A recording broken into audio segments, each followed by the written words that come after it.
by someone who was a fixture on your television, or if you were a basketball fan in the 1990s, the one and only Vinny Del Negro. Of course, Vinny actually is a native to the home of basketball, Springfield, Massachusetts. Many of you know him from his time both with the San Antonio Spurs and as a coach of the Chicago Bulls and the Los Angeles Clippers, where his hustle, his heart, his effort, and his ability to turn things around made him a staple of the NBA for so long. We're also pleased to be joined by a doctor that Vinny is associated with these days, Dr. Jacob Sands, helping us out here today on the telethon. Many of you may or may not know, but Vinny's mom, Peg, is a native of the Hanover, or rather lives in the Hanover area. She was diagnosed with small cell lung cancer in June of 2024. His sisters also chose Dana-Farber for their treatment a long time ago, and we're pleased to have Vinny and Dr. Sands with us here today. Vinny, how are we doing today, sir? We're doing great. Thanks for having me. That's an absolute pleasure. So could you tell us a little bit about your mother and her diagnosis, and what led you to select someplace like Dana-Farber for your mother's care? Well, first off, I mean, thanks for having me. The Jimmy Fund has been such a staple in the Massachusetts and globally for such a long time growing up in Massachusetts. So all the great work that Dana-Farber does, all the great work that Jimmy Fund does is really amazing. So I commend all the people involved. But it really came down to I've had a long relationship with the V Foundation. My college coach at NC State was Jim Valvano, and the V Foundation I do work with, and speaking and the foundational work for them.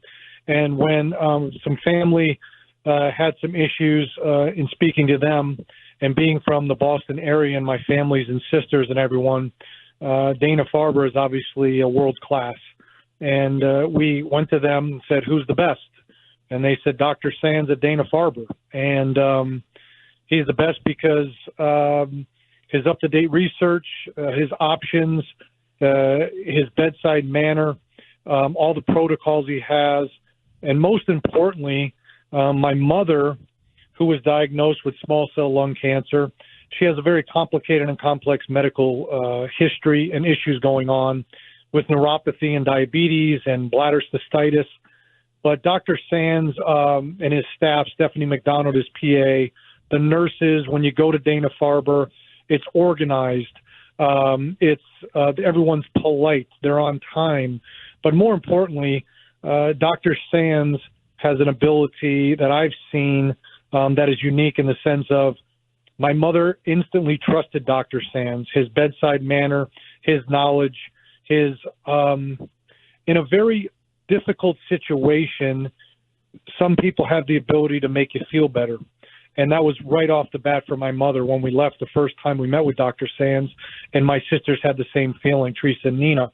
But his staff being able to coordinate urology, infectious disease, radiology oncology, neurology, all the things my mother has at her age and some of the underlying conditions has been spectacular. But I think the biggest thing is kind of the trust. He uplifted my mother and our family, knowing she was getting the best care, the best quality of life. She's 86 years old. But I just feel, and my sisters feel, that they're in the best hands at Dana-Farber. And it's a complicated case, but Dr. Sands and his staff have been fabulous in terms of returning calls, being on time, helping out in various situations that my mother's dealing with. So feel very blessed and very lucky. And I'm a big fan of Dr. Sands because of the cases he deals with, but really my experience and my sister, Teresa Nina, and my mother's experience with him and how he's treated us and how his bedside manner is really first class. Vinny, I think we can all attest to being so very impressed with the facilities, the technology, the quality of the care, everything being up to date and beyond at Dana-Farber as well. But one of the things that so many people that we've had a chance to meet and speak with that they attest to and that they value so much is the bedside manner and the quality of humane care and the whole family treatment that Dana-Farber and people like Dr. Sands are able to provide.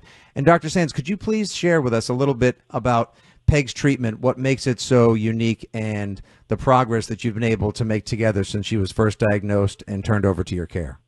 Well, first, thank you so much for those kind words. This is an ongoing effort of trying to treat everybody like I would my own family member. I commonly get asked, well, what would you do for your mother? And, in this situation, something like this, saying, what would you do for your own mother? And the truth is, every time I'm talking with someone, to me, we're talking like they're my family member. And there are certain individual things that people are going to choose a little differently from one person to the next.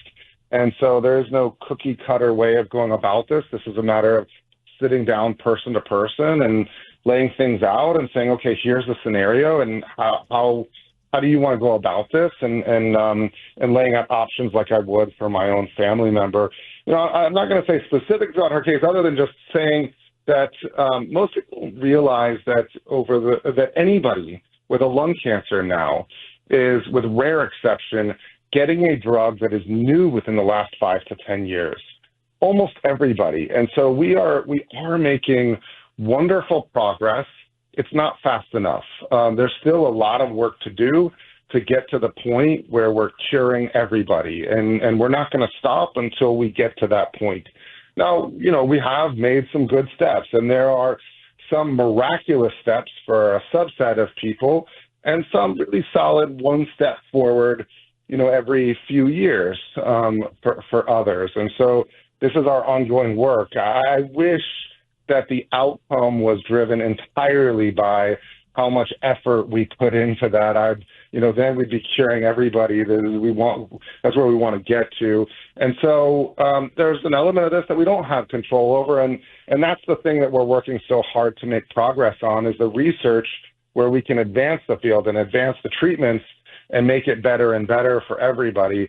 And we're making real progress. It's been exciting. In small cell lung cancer, it's exciting to see that we're making, we have FDA approvals now, a handful of them in the last 5 years of good steps forward. Now, I'm saying it's exciting to be able to offer that, but nobody is excited to hear that they need a treatment like this. And so I recognize that. We want to get to the point where we're able to cure everybody. And so this is the ongoing effort on the research side. And of course, that's what makes the efforts of the Telethon and people that are so generous as to contribute during this time, and of course all year long, supporting the Jimmy Fund and all the great work with Dana-Farber.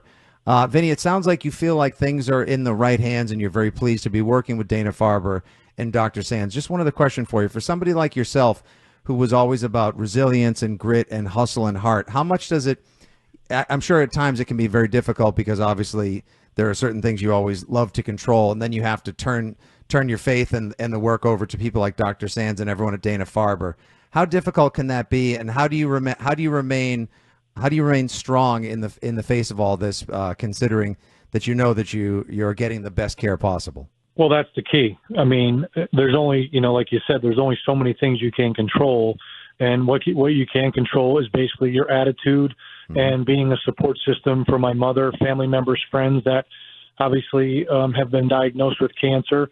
But when you're dealing with Dana-Farber and you're dealing with Dr. Sands, like I said, the experience that my mother and my family have had has been first class. And it's a very strenuous, a lot of anxiety, a lot of scans, a lot of waiting in terms of, okay, what's it going to look like today? What's it going to look like in a few months?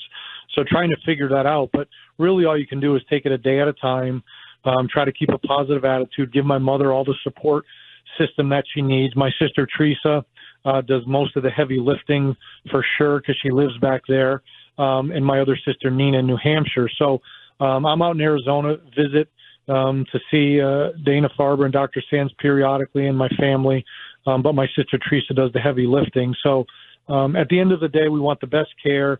We want her to be, have as many great days as possible.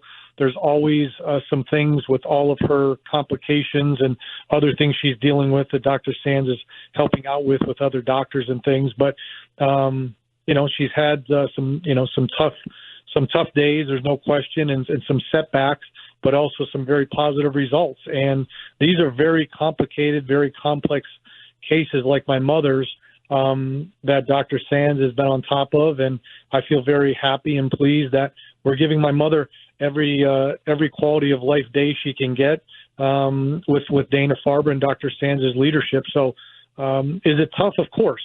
But, everyone goes through difficult things, and you have to kind of be resilient, The Jimmy Fund's amazing and what they do.